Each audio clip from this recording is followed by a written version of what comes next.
সম্মানিত দর্শক মণ্ডলী, পাকিস্তান ইমরান খান বিজয় লাভ করেছেন, কতটি আসনে বিজয় হয়েছেন এবং নানান নাটকীয়তা করার পরও শাহবাজ শরীফ কিভাবে হেরে গিয়েছেন বিস্তারিত আপনারা শুনতে পারবেন। এবং মুক্তি পেয়ে ইমরান খান যে ভাষণগুলা দিয়েছেন রীতিমতো অবাক হয়ে যাওয়ার মতো, এবং ইমরান খানের বক্তব্য শুনে রীতিমতো সারা বিশ্ব কেঁপে উঠেছে।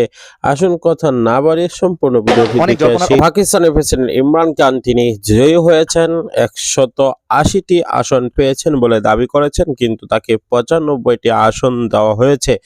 ঘোষিত সেই 95 আসন পেয়ে তিনি এগিয়ে আছেন, কিন্তু পিটিআই সর্বোচ্চ আসন পেয়েছে ইমরান খানের দল, কিন্তু দ্বিতীয় রয়েছে শাহবাজ শরীফের, তারা 75টি দল পেয়েছে আসন। কিন্তু তৃতীয় নম্বরে দেলোয়ার ভুট্টো, তিনি কিন্তু রীতিমতো সকল খেলাই খেলছেন, তার জন্যই খেলাটি হচ্ছে, তাকে নিয়ে টানাটানি হচ্ছে।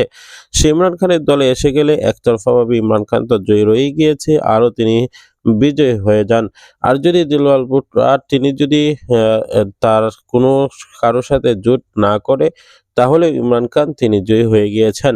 আর ইমরান খানকে বলা হচ্ছে যে যেন শাহবাজ শরীফদের সাথে মিশে ঐক্যবদ্ধ হয়ে সেই পাকিস্তানটা চালায়, কিন্তু এক বাক্যে বলা হয়েছে দুর্নীতিবাজদের সাথে কোনো আপোষ নয়, দরকার পড়লে কোনো আসনেই তারা নির্বাচন মেনে নিবে না, তারা পদত্যাগ করবে, কিন্তু এই গার্ড তাদের সাথে কোনোভাবেই নির্বাচন করবে না, স্পষ্ট সেটা জানিয়ে দিয়েছে।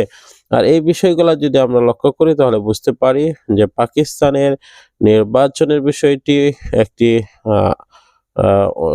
স্বপ্নই থেকে যাচ্ছে, এবং সেই নির্বাচনটি যদিও হয়ে থাকে, সেই নির্বাচনটি যদিও গণতান্ত্রিক অবস্থা হয়ে থাকে, কিন্তু সেই নির্বাচনের ফলাফলটি যে মেনে নিচ্ছে না, এবং ফলাফলের বেলায় যে এভাবে তালবাহানা শুরু করা হয়েছিল, পরিশেষে ফলাফল দেওয়ার পরও সেটা নিয়ে কিন্তু একটি ধোঁয়াশা সৃষ্টি হয়েছে। সে জায়গার প্রশাসন এবং সেনাবাহিনী, র্যাব বাহিনী, তারা এই বিষয়টি যে হস্তক্ষেপ করে, অবশ্যই সেটা সমাধান হতে বাধ্য আমি মনে করি। আপনারা কি মনে করেন অবশ্যই কমেন্ট সেকশনে জানিয়ে দিবেন। পরবর্তী ভিডিও পাওয়ার জন্য সাবস্ক্রাইব করে পাশে থাকা বেল বাটনটি